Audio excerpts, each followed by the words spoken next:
โอ้ยออกพรรษาเด็กกระแดนยังออกอยู่ทุกคนเลยบ้านนี่โอ้ใหญ่เลยพุ่นง่ายเนาะพูดบ่ได้ลองเอามาไปเบิ่งค่อยกันยุดเศร้าเอามาขึ้นก็เดือนเฮาว่านึกว่าออกพรรษาแล้วมันสิบ่ออกเสยเนาะ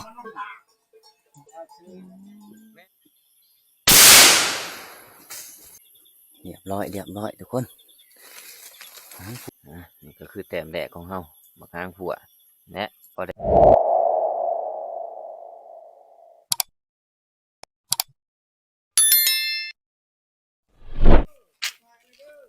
กราบทักทายสบายดีทุกคนสบายดีเบิดทุกคนเนาะมื้อนี้ก็เป็นมื้อเข้าป่าเข้าลงคือเก่าทุกคนเลยเนาะว่าสิไปแต่มื้อวานนี่พุ่นเนี่ยทุกคนเลยเพราะว่ามื้อวานนี่ก็พานเที่ยงเพิ่นตัดเขาก็เลยไปตัดเขาซอยเพิ่นเนาะก็เลยมื้อนี้ก็เลยขึ้นมื้อนี้ทุกคนเลยเนาะขึ้นมื้อนี้ก็มีกันอยู่5คนทุกคนเนาะก็คือในพานเองแล้วก็พานเที่ยงแล้วก็พานโกแล้วก็แม่ทับกุ้งเนาะแล้วก็ใหญ่เพิ่นมาแต่สารวัตรเพิ่นทุกคนเลยเนาะเพิ่นมาสู่เพิ่นว่าอยากกินกระหอกกระแตเนาะเพิ่นได้มาสู่เอาแต่พานใหญ่เพิ่งขึ้นไปแต่มื้อวานนี่ทุกคนเลยเพิ่นไปถาแต่มื้อวานนี่เนาะพานใหญ่เนาะ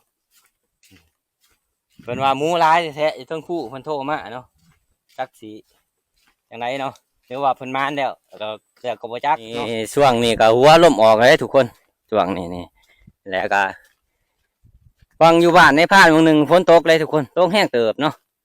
ก็เลยฝนเช้าตกแต่ก็ในพานก็จังได้ออกมาช่วงนี้ก็ประมาณ3 โมงปลายเลยทุกคนเนาะมาหอตีนผู้นี่มีหัวลมเนาะก็คือไปตอนนี้นี่ก็ขาดพานมองทุกคนเลยพานมองเพิ่นหมดได้ไปเนาะเพราะว่าเพิ่นติดภาระ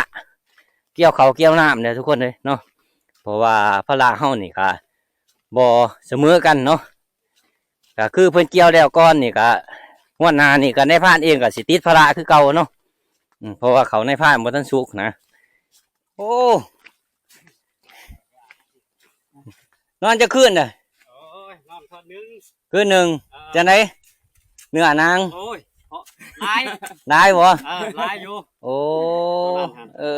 นอนอยู่ใช่เลยนี่นอนอยู่นี่แหละตาดวานนี่นะโอ้นายเนาะลายอยู่เฮาพ่อชาวบ้านเพิ่นมาตั้งแต่ตักขี้ย่างทุกคนเลยเนาะเพิ่นนอนไปหากินหมูนี่ก็หลายทุกคนเพิ่นว่าหมกบกกำลังแห้งเพิ่นว่าเนาะหมูก็เลยมากินหมกบกกันเนี่ยทุกคนเนาะเพราะว่าหมกบกมันได้แต่บ่ใกล้ดอกทุกคนแถวนี้แหละประมาณ10 กิโลนะบนเพิ่นอยู่เนาะบ่ใกล้แถวละหังนี่ทุกคนละหังใหญ่ที่แม่น้ำที่เฮาข้ามไปข้ามมาที่ว่าลอยเรื่อยๆเนี่ยทุกคนเนาะเพิ่นนอนอยู่หันเพิ่นว่าหมูหลายแต่ว่าทีมงานในภาคนี่ก็สิไปใกล้กว่านั้นเนาะพุ่นแหละไปเที่ยงหน้าเฮาคือเก่าเนาะคือตอนเพิ่นนอนเพิ่นว่าแถวละหังนี่ก็อันนั้นครึ่งนึงของเที่ยงหน้าหน่อยเฮาเนาะตอนนี้เฮาก็กำลังสิขึ้นผู้อะไรทุกคนเลยเนาะตอนแต่ว่าเฮาขึ้นนี่แดดได้ทุกคนสองแดดเนาะฝนตกไปบางนึงนี่แหละแต่ว่ามันกลับมาแดดขึ้นนี่คือเก่าเนาะทานโกเพิ่นก็ย่างก่อนเนี่ยกับแม่ทับกุ้งเพิ่นหาวเด้เพิ่นบ่ได้ขึ้นเทิงเนาะในพานเองก็บ่ได้ขึ้นเทิงเป็นทิศปลายพุ่นแหละบ่แล้วเนาะแต่ลงมาจากผู้บ่ได้ขึ้นเลยเพราะว่าค่าเวียกหลายอยู่บ้านเฮาก็ดินี่ก็ญาติเวลาไปหั่นแหละทุกคนเลยโอ้ยเมื่อยพักผ่อนก่อนทุกคนเลยบ้านเมื่อยป่ะโอ้มานี่วะนี่โอ้นี่แนวเสริมกำลังเฮานี่พักผ่อนเนี่ยก็กินแนวเย็นยันสิคอยขึ้นเนาะเดี๋ยวก็ไปพักผ่อนนั่งผู้อีกทีนึงเมื่อยแห้งร้ายบ่ได้ขึ้นเทิงเลยพานใหญ่เพิ่นยิงหมูไว้ท่าเลยแหละเพิ่นนี่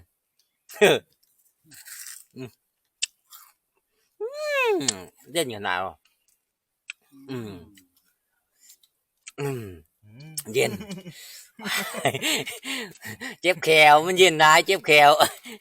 ใช้มันแก้วโยนมาเบิ้งหาสิปากครับเอานี่โยนมา เข้ายัง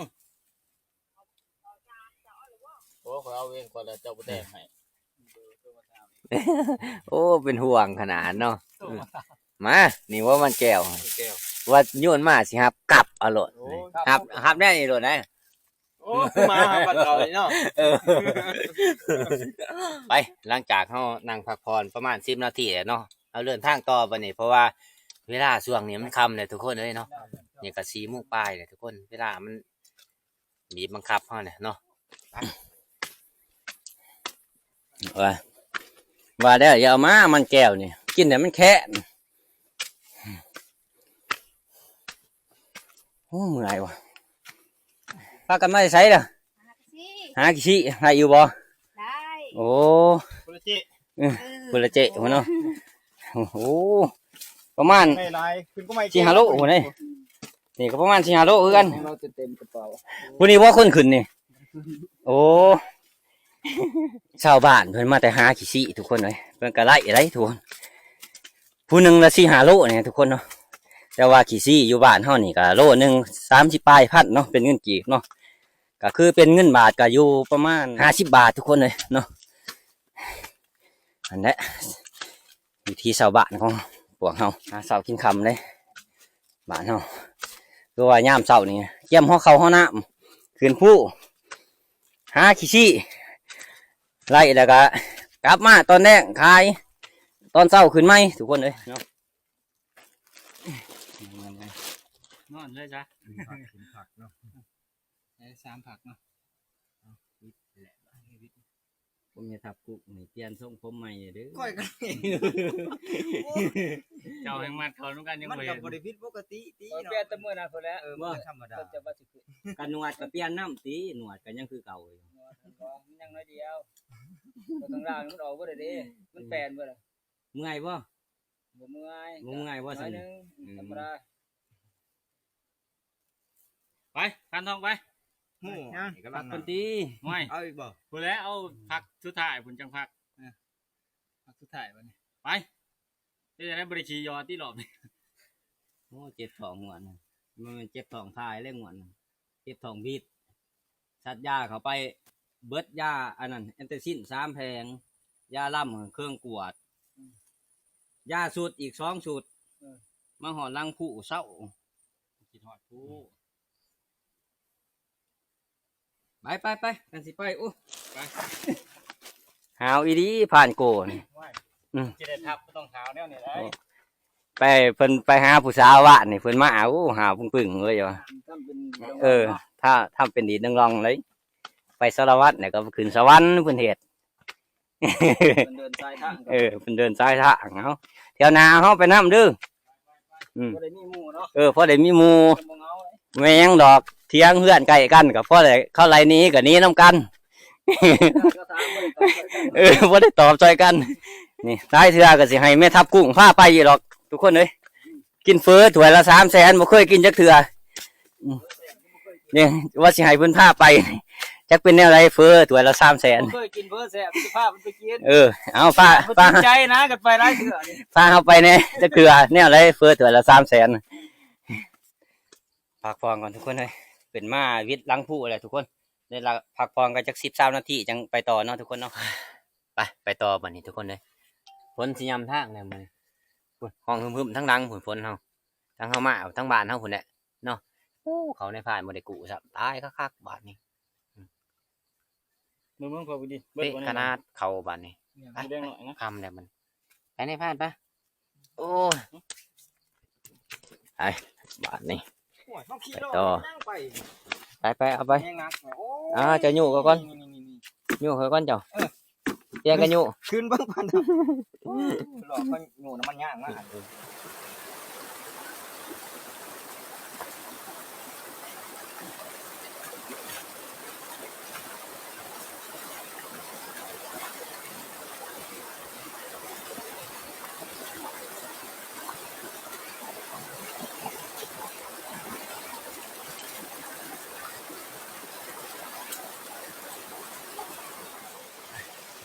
พักผ่อนกันข้าวหนึ่งก่อนทุกคนเลยเพราะว่าตอนนี้มันก็ค่ำเลยประมาณ6 โมงเลยตอนนี้เนาะมันค่ำเลยพักผ่อนก่อน เอาสิหาเอาหัวพื้นหัวไฟออกมาเฮากะสิเดินทาง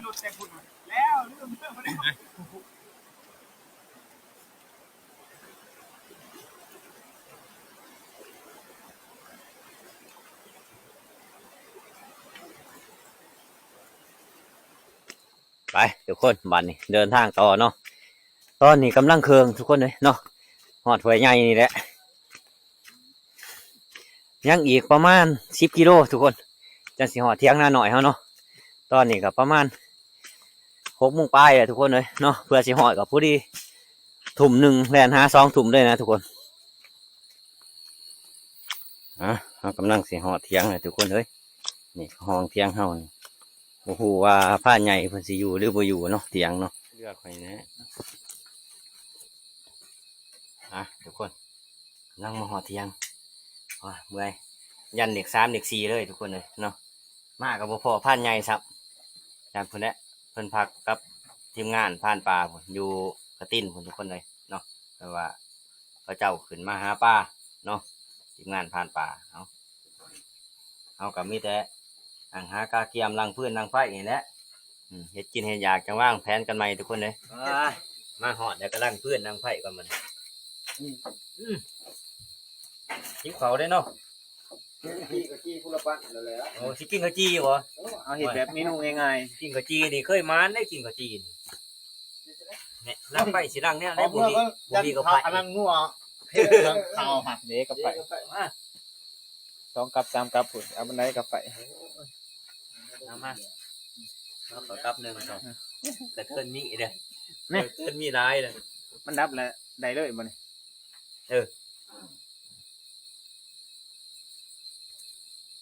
โอ้เขียดตัวนี้ไงคนเลยนี่ที่เขียดตัวนี้อึ๊บนี่ได้แล้วไงเลยมาแนวกินเลยทุกคนเลยนี่กบตัวบุ้งใหญ่เลยทุกคนเขียดเท่ากับไรเนาะกบเท่ากับไรอยากมาหาแนวกินบางหนึ่งผู้ดีมาพอกบผู้ดีโอ้เอาเรียกว่าแดวแดงย้อนโอ้ยนี่บ่เห็ดเห็ดแนวนี่บ่ เอ้ยเจ้า เอามีทั้ง2 อย่างเนาะใส่กับกบก็สิมื้ออื่นเช้ากูแน่สันแนวนี่3 อย่างบ่ เบิดโล โอ้จิโปมก็มีใส่นี่ถ้วยหนึ่ง โอ้นี่อย่างที่3นี่ ในห้องใต้ดิน ในห้องใต้ดินนี่พูดตกลงแล้วนี่คือผ่านเที่ยงครับไม่ทับกุ้งบ่ลง บ่ปั้นโก ผ่านโก้ลงบ่โอ้ได้ร้ายเติบเลยทุกคน โอ้ยเจ้าเอ้ยซ้ำยาเกาะ โอ้ย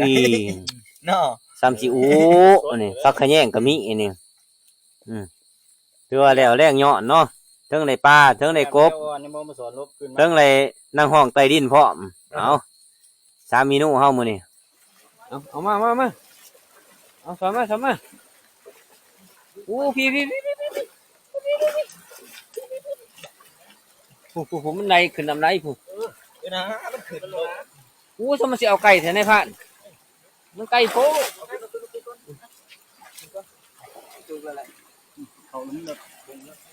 มันน้อยเป็นหมูอยู่หั่นโอ้ยห้องก็ห้องหน่อยๆเนาะโอ้มันฟูอยู่เทิงพุ่นเอาลงตำ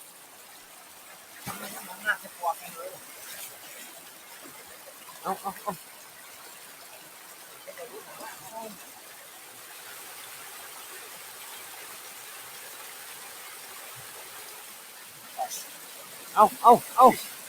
ขึ้นพ่อไหนเบิ่ง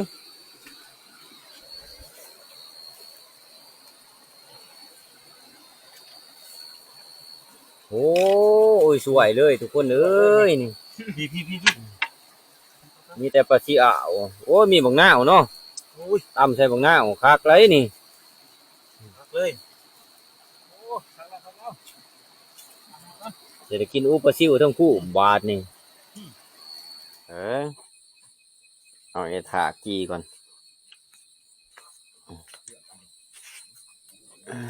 นี่จีหอยจีหอย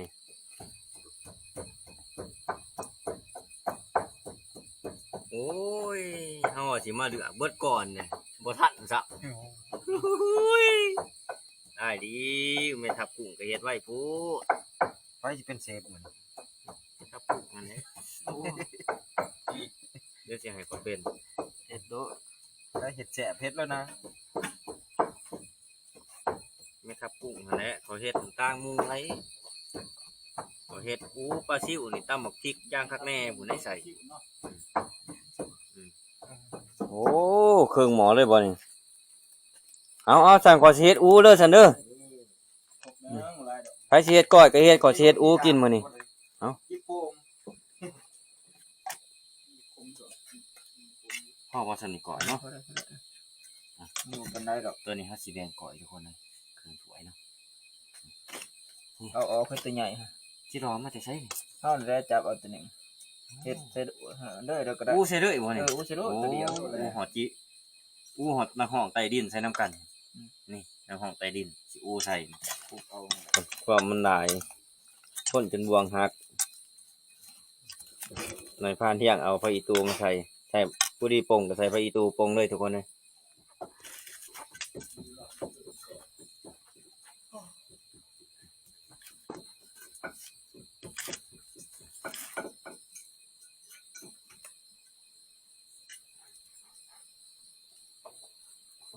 สวยเด็กมันจะอันไว้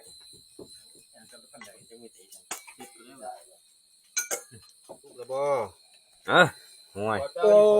ยอุปสิอุบานี่ป้า พร้อมกลุ่มเลยเนาะ กินเบิดบ่แล้วบาดนี่ ไปใส่ในว่าง บาดนี่ทุกคน แล้วเก็บบ่ในว่างเดียวพ่อ เอาอีกจักหน่อยเนาะ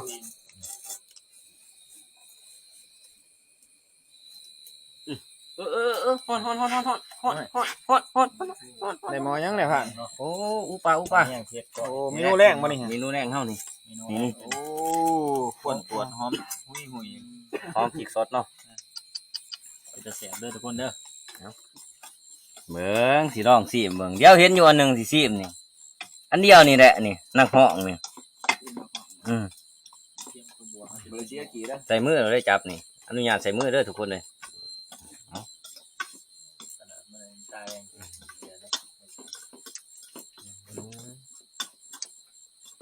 กินแต่หัวปีกไม่กินเบิด น่าดีจัง โอ้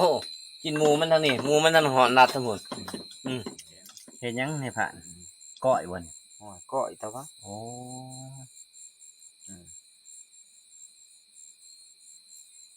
ก้อยแล้วกินแต่ยังให้เขาพ้นหมิ่นเด้อ เองมูมีหินพ้นนี่เจะสิหาหินอยู่ใส่มาพ้นคนหมิ่นนี่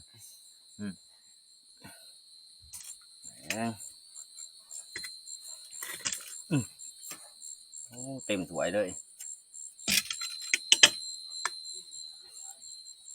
ค่อยอีตูทั้งสิงไข่โอ้เม็ดทับกุ้งรับเลยวะโอ้บ่กินข้าวแล้งขอบใจเม็ดทับกุ้งเม็ดทับกุ้งรับแล้ว พวกไส้เรานี่ก็ไส้บ่เต็มก็ยังเอามาขาย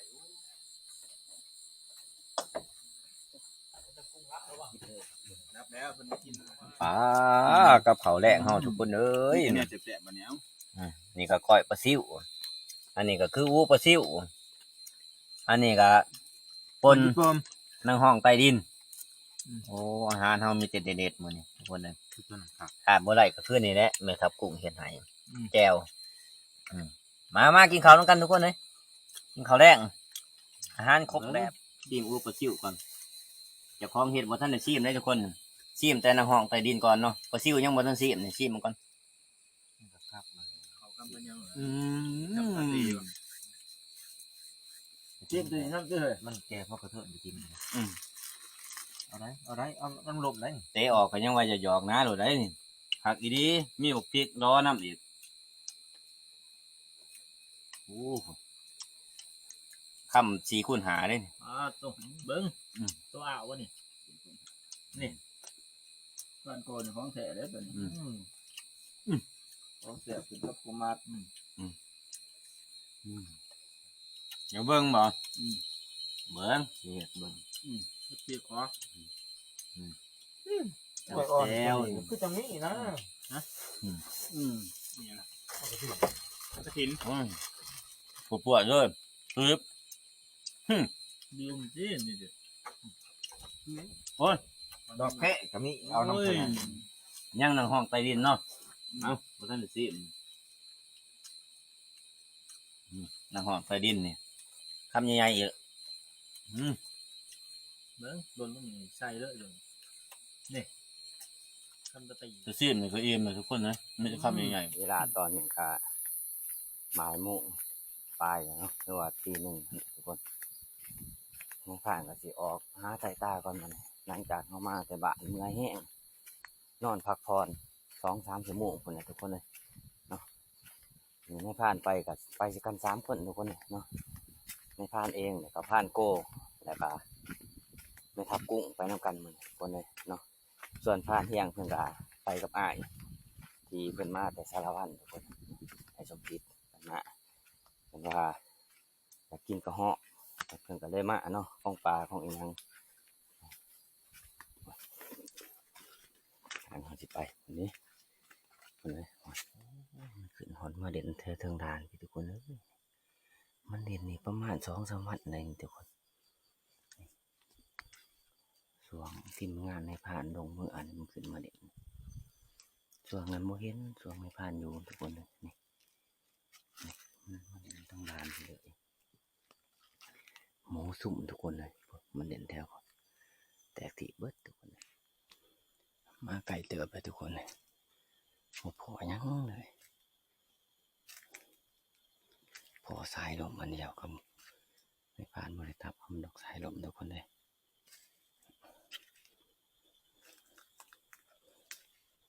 โมเห็นหอนห้อยมันทุกคนจะมีใหญ่ไปใส่เบิดนะ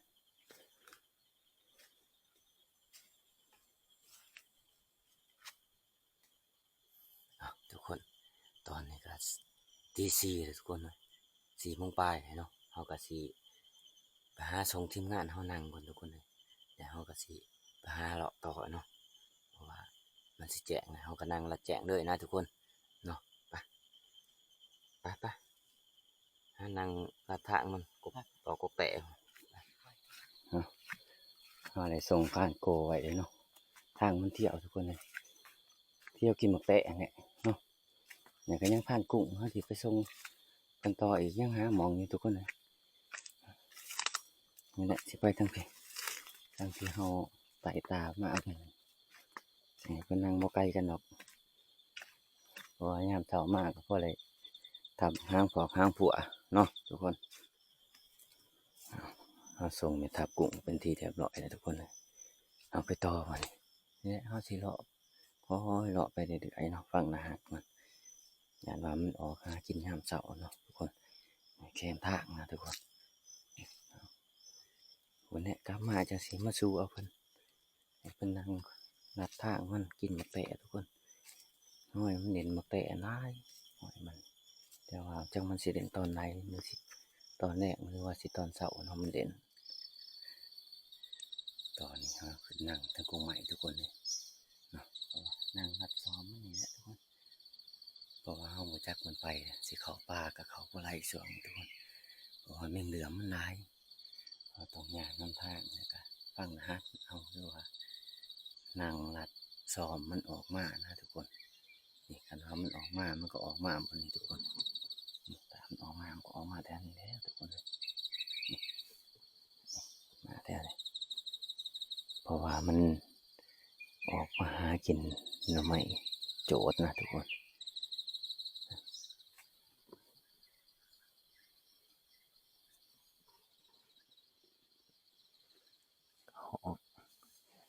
ก็เหาะอยู่ไหนทุกคนเลยก็เหาะร้ายเลยมัน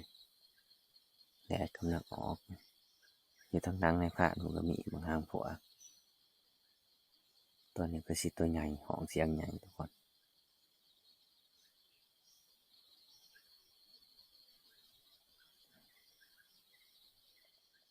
ท้องฟ้ามันแจ่มใสเลยทุกคนเลย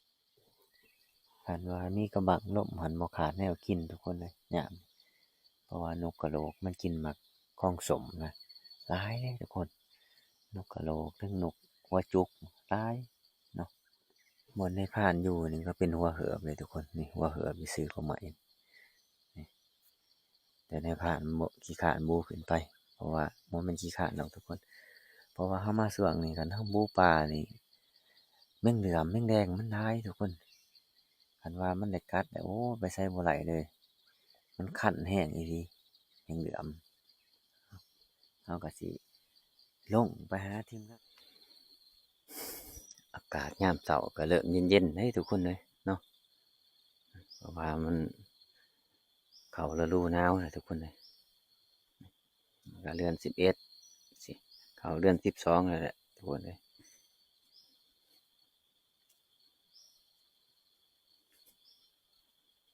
ลมพัดวีวี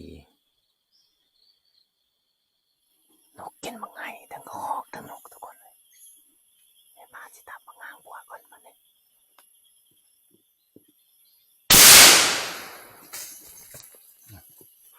เรียบร้อยทุกคน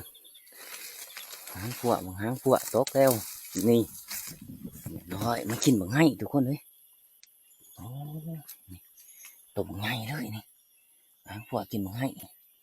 โอ้หมูนี่มันกินเลยทุกคนเลยถือเครื่องโตเลยยังมีลายโตอยู่มังหางพวกนี่ก็คือแต้มแรกของเฮามังหางพวกและพอได้ไปลาบกินตอนเสาร์ทุกคนเลยมังหางพวกยังมีลายโตอยู่ทุกคนเลยเนาะพานทับหมูมันได้หมูมันเหาะอยู่แถวนี้ทุกคนเลยบางทีมันก็ดีเอ็นแถวต้นไม้ต้นตอกนี่แหละแต่ว่ามีแต่นกหน่อยเขาทุกคนเลย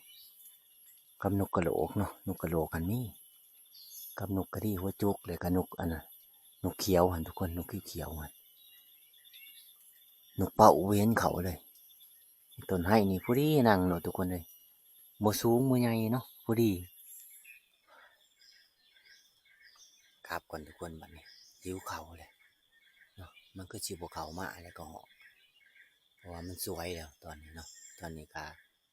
7 โมงนะทุกคนเลยเฮาก็สิไปหาเบิ่งหมอกขี้คร้านเฮาก่อนบัดนี้เฮาก็สิลงมาเลยเนาะไปสู่บ้านกุ้งก่อนกับบ้านโกคนนั่งทางเขามือเอาโอ้มันมีกระบังนมมันจำสิเอานกทุกคนเลยหลายอีหลีนกกระโหลกก็แห้งหลายเบิ่นขึ้นผู้มันทุกคนเอ้ยหิวเขาพ่อหิวเขาบัดตัวนี้มันสั้นขนาดได้ทุกคนผู้มัน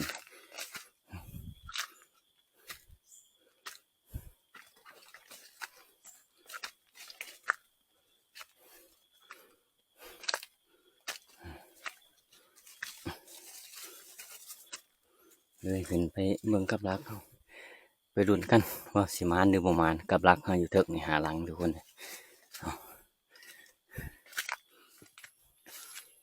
ทางแดดเขาก็บ่ทำงานซ้ำทุกคนเลยมันบ่มีห้อยหมูขึ้นมาทุกคนเอ้ยห้อยหมูมันเด่นอยู่พังเบื้องนะทุกคน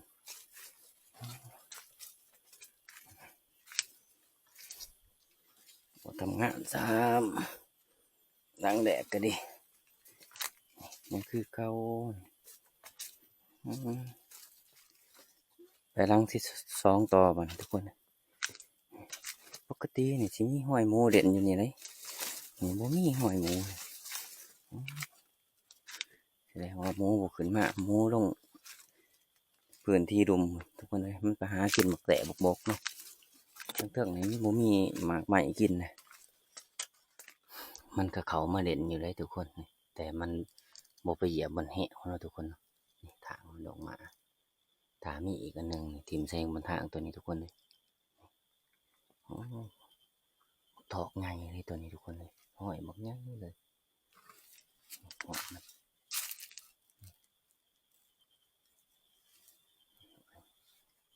กับรักในผ่านอยู่หมดทำงานเลยแสดงว่ามันบกขึ้นไปนอนทุกคนเนาะไปรุ่นต่อยัง2หลังทุกคนขี่แดงไม่ไหมเลยทุกคนเลยมองเศร้านี่เลยขี่แดงนี่ในบ้านบริถิ่มกับลากใส่แถวนี่ซ้ำทุกคนเอ้ยแสดงว่ามันเด่นอยู่ตลอดเลยมาเที่ยวก่อนก็เห็นอยู่นี่ทุกคนเลยเนาะถ้าว่าวันนี้ผ่านใส่กับลากกันอยากแต่มาไปหาเนี่ยทุกคนเลย เพราะว่ามันเป็นหนาผาเนาะมันบ่ลงไปก็ลงไปข้างๆมันบ่ทำงานทำทุกคนเลยมันบ่เห็นหอยมาเนาะมันบ่เที่ยวนี่มันคือเขาอยู่เอาถ้าลุ้นกันมานาพุ่นนะทุกคนเลย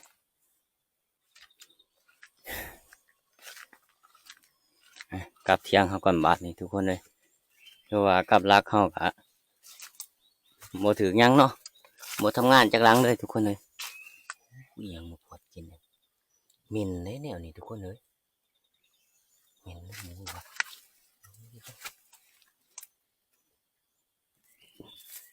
หมิ่นทุกคนหมิ่นมากินหัวก้อยนี่เออละลูนี่ละลูมากินหัวก้อยให้ทุกคนเนาะคันเขากินบ่ระวังนี่อาจจะเมาไหลเนาะสมมติว่าเขาไหลมันน่าหมิ่นนี่หมิ่นโอ้ใหญ่ดีนี่ห้อยมันทุกคนห้อยหมิ่นใหญ่ดีนี่นี่โอ้แสดงว่าหมิ่นมันเด่นแถวนี้เลยทุกคนผุนทางมากินเที่ยวกินทางมันแถวเอามาแล้วบางทีก็มันจะออกกินหัวค่ำนะทุกคนนะไปเที่ยงเฮาทุกคนเลยงานทีมงานเฮาถ่าเดี๋ยวพ่อจักพุ่นไปรุ่นกับผ่านเที่ยงครับหายใหญ่เพิ่นมาแต่สารวัตรทุกคนเลยเนาะว่าเพิ่นสิมาหรือบ่มาเนาะ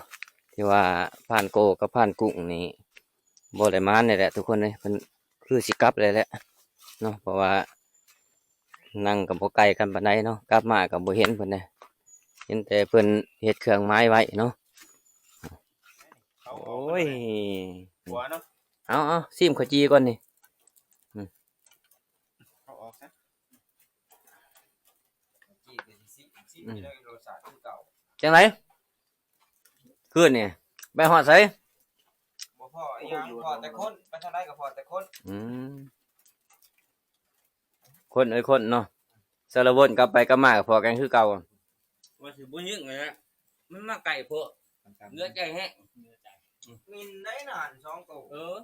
ผมไปเขาเบิ้ง เบิ่งห้าวอีหยังนี่แท้ มันสวยแล้วไปอันพากันไปกินพวกใหม่อาหารลูกให้ เพิ่นเสียแนวเด้กินนี่เนาะอ้อมก็แซ่บเลยเนาะหอมเนาะ ลาบล้วน โอ้สมหลายแท้ผู้ที่เพิ่งหมอ กุ้งก็มีได้ ซ้ำกับปลาซิวคืนนี่คือว่าอาหารเช้าเฮานี่ก็ลาบก็ฮอกที่ในพานได้ของเช้าเนี่ยทุกคนเด้แล้วก็อันนั้นปนกบพร้อมเนาะกบก็ในพานได้คือกันเมื่อคืนเนาะแล้วก็กินข้าวกินน้ำแล้วเฮาก็จังสีว่ากันใหม่ทุกคนเลยเนาะบัดนี้มาอยู่ป่าอยู่ดงก็ต้องต้มน้ำได้ทุกคนเลยเนาะเพราะว่าน้ำมันก็ใสสะอาดอยู่ดอกแต่ว่าเฮาก็อยากสะอาดกว่าเก่าแต่กินน้ำปกติบ่ได้เลยมาป่ามาดงเจ็บท้องเสียมาทุกคนกินข้าวเช้าน้องกัน ต้มเฮาก็ได้บ่แหลก กับข้าวเฮาก็คือลาบกับหอกเนาะแล้วก็มีปนกบพร้อมหลายอย่างเลยทุกคนนี่ผักก็มีนี่ เอาเนี่ยปะเอามา ผักสมิกพร้อมแล้วก็ไฟอีตูแล้วก็มะกะทินนี่ก็คือลาบกับหอกเนาะเต็มถ้วยเลยนี่ปนกบนี่เครื่องถ้วยบ่เต็มเอามา เอาบ่วงตักเอาโลด ชิมก่อนเบิ่งบัดนึงนี่นะบัว เลยบวงลายเลยนั่นเหรอ ทำใหญ่ๆเลยอืม สดเอาโลดน้ำแซ่บ โอ้ผักว่ะ เขาจะมีสาร ลาบกับหอก ผักก็มีได้เอาบ่ โอ้หัวมันแบบนี้มันเด้อ สูตรสดน้ำได้นี่ทุกคนเอ้ยลาบบ่เฮา เด้อคนละเครื่องเด้อ ผู้ใดกินหัวเอาผู้ใดนะ อร่อยไหนนี่ ผู้ใดกินหัวผู้กลัวกินใส่ผู้บ่ได้กินหยังกินซีนมัน มันบ่เป็นไรหอกกับหอก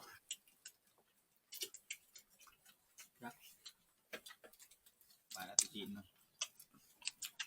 เป็นเราไงต้มดึกแลนเนาะ ดื่มอูปลาซิวเฮานึงเป็นเครื่องแน่ง โอ้มอกินข้าวลายอีก เขาเก่งเนาะ ข้าวเก่งอีเบิ้ลถ้วยหนึงยิ่งใส่บ่ถือ มาลายโตที่เหลือตัวใดมันอันนะอย่าหวดยิ่งบางนะยิ่งบางนะใหม่ นี่เหรอ กินนก นี่มันใส่บ่หนึ่ง เจ้านัว เอาเลือกออกงาม บ่อยาก มันออกกันเป็นเท่าไอ้เนาะ เด็ดแล้วก็ ไอ้เบิดก็จีบกัน เขาห่อบ่เบิดบัดนี้หนักห่อบ่เบิดเลยบ่ลบเนาะกินข้าวกินน้ำแล้วก็ในพานก็ขอตัวพักผ่อนก่อนทุกคนเลยเนาะก่อนอื่นก็ขอมุกขอบใจทุกคนที่เขามาติดตามและรับชมในพานตั้งแต่ต้นจนจบเนาะเอาขอบใจหลายๆทุกคน